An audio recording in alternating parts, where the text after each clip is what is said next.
সারাদিন প্রচার শেষে এই মুহূর্তে পূর্ব মেদিনীপুরের জেলা পার্টি অফিসে এসেছেন এখানকার যে প্রার্থী সায়ন ব্যানার্জি। সায়ন, সারাদিন ধরে প্রচার চললো, ফিডব্যাকও এলো, কিন্তু এই মুহূর্তে দাঁড়িয়ে প্রতিপক্ষ আরেকদিকে তুমি নিজেকে কোন জায়গায় ভাবছো যখন প্রচার প্রায় শেষ লগ্নে চলে এসছে? নিজেকে খুব ভালো জায়গায় ভাবছি, তার কারণ এতদিন ধরে যে লড়াই, যে আন্দোলন করেছি তা তোমরা তো সারা বছর দেখেছো, সারা বছর দেখিয়েছো। ফলত লড়াইতে তো ছিলাম। আজকে মানুষের কাছে গিয়ে নতুন করে পরিচয় দিতে হচ্ছে না যে আমি কে, আমি কি করেছি। আমি কোনো চোরের হয়ে মাতব্বরি করি না, আমি কোনো চোরের হয়ে দালালি করি না, কোনো চোরের হয়ে আমাকে কথা বলতে হয় না। ফলত আমাদের লড়াই মূলত রুটি রুজি কর্মসংস্থান তৈরি করতে হবে। আমাদের প্রজন্মটাকে কাজের সুযোগ করে দিতে হবে। হলদিয়া, আমি প্রচারে বেরোনোর পরে হলদিয়ার যে ইস্যু প্রচার থেকে উঠে এসছে, আমি স্লোগান বানিয়েছি সেটাকে, ওটা কিন্তু আমার স্লোগান নয়, ওটা আমি তৈরি করিনি, ওটা প্রচার থেকে উঠে এসছে। আমি এটা চট করে বানিয়ে দিয়েছি যে জিতবে এবার সায়ন, হলদিয়ায় হবে আবার শিল্পায়ন, তমলুক জুড়ে হবে আসল উন্নয়ন। এর কারণ প্রচারে বেরোনোর পরে মানুষজন তার কথাবার্তায় বেরিয়ে এসছে যে হলদিয়াটাকে কিছু করো, হলদিয়াটা শেষ হয়ে যাচ্ছে, হলদিয়াটাকে বাঁচাও। সামগ্রিকভাবে মানুষ কষ্টে রয়েছে। মানুষ তৃণমূলের বিরুদ্ধে বিজেপিকে বিশ্বাস করেছিল এবং খুব মন থেকে বিশ্বাস করেছিল। মানুষের সেই বিশ্বাস ভেঙেছে। অনেক মানুষ তৃণমূলের বিরুদ্ধেও বিজেপিকে বিশ্বাস করেছিল এবং ভাইস ভার্সা, বিজেপির বিরুদ্ধে তৃণমূল, তৃণমূলের বিরুদ্ধে বিজেপি। এই বিজেপির ওপর বিশ্বাস ভেঙেছে, এটা কি, কোন জায়গা থেকে? বিজেপি তো ক্ষমতাতেই আসেনি রাজ্যে। আমি রাজ্যের কথা বলছি না, বিজেপি সবচাইতে বড় জায়গায় ক্ষমতায় আছে। মানে সেটা কি তুমি লয়ার হিসেবে তুমি কি বিশ্বাস করো যে সেন্ট্রাল এজেন্সি এগুলো কোনো সরকার দ্বারা, কেন্দ্র হোক বা রাজ্য হোক, নিয়ন্ত্রণ করা সম্ভব? সিআইডি রাজ্যের দ্বারা নিয়ন্ত্রণ করা সম্ভব এবং সিবিআই বা এনআইএ হোক বা ইডি হোক, এগুলো সব কিছু কেন্দ্রের দ্বারা নিয়ন্ত্রণ করা সম্ভব? কারণ রাজ্যের বিজেপি নেতা তারাও তো একই সঙ্গে স্লোগান দিচ্ছে যে পিসি ভাইপো কবে জেলে যাবে, এবং একাধিক সময় আমরা দেখলাম যে বিজেপি নেতারাও বলছেন যে কেন এখনো পর্যন্ত তদন্ত শেষ হচ্ছে না। তো সেক্ষেত্রে এই অ্যাজ আ লয়ার এই কোয়েশ্চেন আমার তোমার কাছে, তোমার কি মনে হয় যে এই জিনিসগুলো, এই এজেন্সিগুলো এবং কোর্ট সর্বোপরি এদেরকে নিয়ন্ত্রণ করা সম্ভব? এবং মমতা ব্যানার্জিও যদি কাল থেকে হঠাৎ করে বলে সিআইডি কেন আমার দলের নেতাকে আগে গ্রেপ্তার করেনি আমি জানি না, তুমি বিশ্বাস করবে? আমি বিশ্বাস করবো না তো। দেখো, গোটা একটা ইকোসিস্টেম, এই ইকোসিস্টেমটা না হলেই ভালো হতো, কিন্তু খুব দুর্ভাগ্যের হলেও আজকে পলিটিক্যালি বায়াসড এবং পলিটিক্যালি দ্বারা নির্বাচিত হচ্ছে, এটা পলিটিক্যালি পরিচালিত। কোর্ট রয়েছে, তারপর তো কোর্ট রয়েছে, যেরকম সিবিআই হোক বা যা হোক, সব কোর্টের নির্দেশে আসছে। করতে পারে না।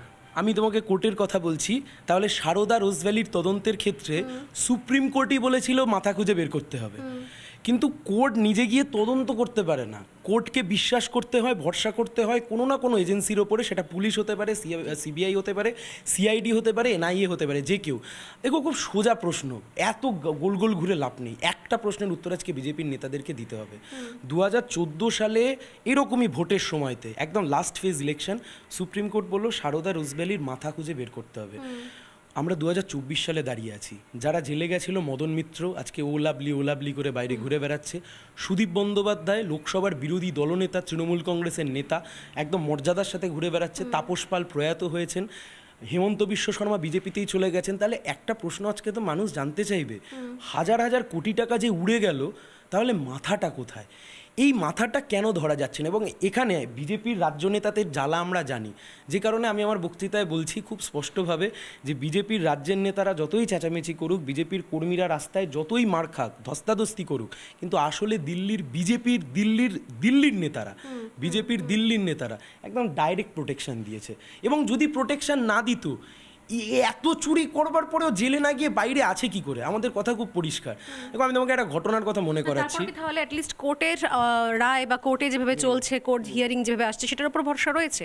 কোর্ট যেটুকু হয়েছে কোর্টের জন্য, আমি তোমাকে বলছি, যেটুকু হয়েছে কোর্টের জন্য, এই SSC TET court monitoring CBI ছিল বলে এত দূর এগিয়েছে, না হলে এটাও সারদা রোজভ্যালির মতো অনেক আগে জলে চলে যেত। দেখো, আজকে বিজেপির কাছে কিন্তু সুযোগ ছিল। আমি একজন সাধারণ মানুষ হিসেবে বলছি, 2 মিনিটের জন্য আমি প্রার্থী নই। বিজেপির কাছে কিন্তু সুযোগ ছিল একটা ফ্রেশ জিনিসকে, বাংলার মানুষকে রিপ্রেজেন্ট করবার। সেখানে বিজেপি কি করলো? বিশ্বজিৎ কুন্ডু, কালনার বিধায়ক, যে নিজের মুখে স্বীকার করছে, হ্যাঁ আমি আমার বউকে চাকরি বিক্রি করেছি, আমি পরিবারকে চাকরি বিক্রি করেছি, আপনি তাকেই নিয়ে গিয়ে ঘুরপথে আজকে প্রার্থী করে দিলেন বিজেপির। আজকে এখানে যিনি বিজেপির প্রার্থী হয়েছেন, তিনি তমলুকের একটি ব্লকে যাকে ডান হাত করে প্রচার করছেন, আজকের বিজেপির যিনি প্রার্থী তিনি আদালতে বসে যে রায় দিয়েছিলেন তার স্ত্রী অযোগ্য, চুরি করে চাকরি পেয়েছে বলে তার চাকরি চলে গেছে, তাকে আপনি আজকে ডানহাত বানিয়ে তাকে প্রচার করছেন। 4 তারিখ কেউ জিতবে, 4 তারিখ কেউ হারবে, কিন্তু কথা হচ্ছে যে মোরালিটির বেসিক পার্টটুকু রয়েছে সেটুকু যদি বিসর্জন দিয়ে দিই তা রাজনীতিতে আর কি পড়ে থাকবে? এর মাঝখানে, প্রচারের মাঝখানে কখনো দেখা হয়েছিল অভিজিৎ গাঙ্গুলির সঙ্গে? না না না, কারোর সাথেই দেখা হয়নি। আমি সবাই লড়াইতে নেমেছে, তারা তাদের লড়াই করবেন, তারা তাদের কথা বলবেন, কিন্তু আমাদের কথা খুব স্পষ্ট। আমার কাছে রাজনীতিটা খুব পবিত্র একটা জায়গা এবং আমার কাছে একটাই কর্তব্য। যদি তুমি আমাকে জিজ্ঞাসা করো যে সায়ন তুমি এত দৌড়চ্ছ, এত খাটছো, বলছি কারণ এটাই আমার কর্তব্য, লড়াই করা আমার কর্তব্য। ফলাফল আমার হাতে নেই, আমি যা করতে পারি আমি তা লড়াই করতে পারি। এবং বয়স 31, আমার একটা এক্সট্রা প্লাস পয়েন্ট হচ্ছে, আমার একটা মাইনাস পয়েন্ট আছে, সেটা হচ্ছে তৃণমূল আর বিজেপির যা ফান্ডিং। অভিষেক ব্যানার্জি একদিন হচ্ছে বেহালা থেকে উড়ে হলদিয়ায় এসে মিটিং করে, একটা বড় হোটেলে মিটিং করে উনি ফিরেছেন। ওদিনে উনি টোটাল যে খরচাটা করেছেন সেটা হয়তো আমার গোটা 2 মাসের ক্যাম্পেন থেকে শুরু করে এন্টায়ার খরচা। তৃণমূল আর বিজেপির মতো আমার কাছে ফান্ডিং নেই, আমার কাছে যেটুকু রয়েছে আমার চোখে স্বপ্ন আছে আর আমার লড়বার জেদ আছে। আমি জানি যখন যারা শাসক দলে থাকে তারাই সব থেকে বেশি প্রচার ক্যাম্পেইনে গিয়ে, যখন অন্য বিরোধী দল যারা জিরো থেকে শুরু করে তাদের তো সেই ব্যাপারটা, সেই জায়গাটা থাকে না। এটা তো সময়ের সঙ্গে সঙ্গে পরিবর্তিত হতেই থাকে।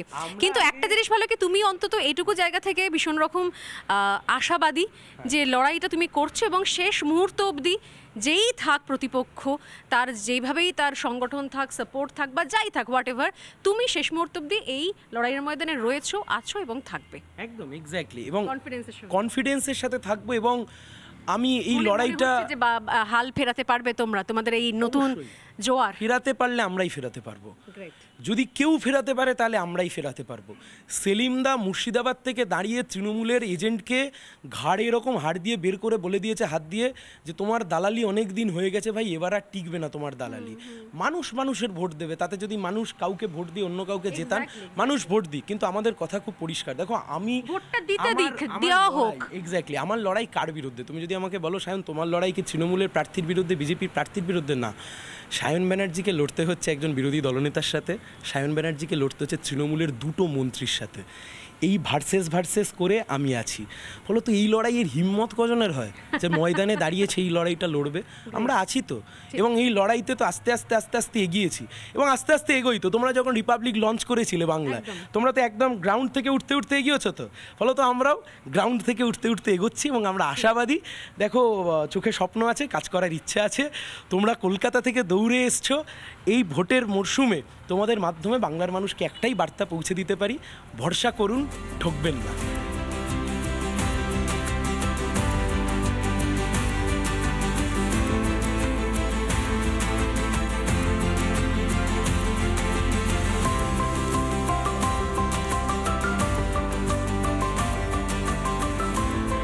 তমলুক লোকসভা কেন্দ্রের প্রচারের মাঝখানে একটুখানি বাম প্রার্থীর সঙ্গে প্রচারের মধ্যে থেকে একটু দেখার চেষ্টা, রিপাবলিক বাংলায় তুলে ধরার চেষ্টা যে প্রচারের ময়দানে লড়াইয়ে সবাই রয়েছে। নিঃসন্দেহে কারুর পাল্লা ভারী, কারুর কম ভারী, কারুর একদম হালকা, কিন্তু লড়াইটা চলছে। আপাতত শান্তিপূর্ণভাবে প্রচারও চলছে। এখন দেখার শেষ বেলায় যে আসলে কে কতটা এই লড়াইয়ে এগিয়ে থাকতে পারে, নজর রাখবো আমরা। তবে আপাতত এই কেন্দ্রের এপিসোড এখানেই শেষ করছি। এরপর আবারও দেখা হবে অন্য কোনো কেন্দ্রে, অন্য কোনো প্রার্থীর সঙ্গে, অন্য রং, অন্য দল, অন্য প্রার্থী। আপনার সঙ্গে থাকুন, দেখতে থাকুন নেতার সাথে ভোটের পথে, শুধুমাত্র রিপাবলিক বাংলায়।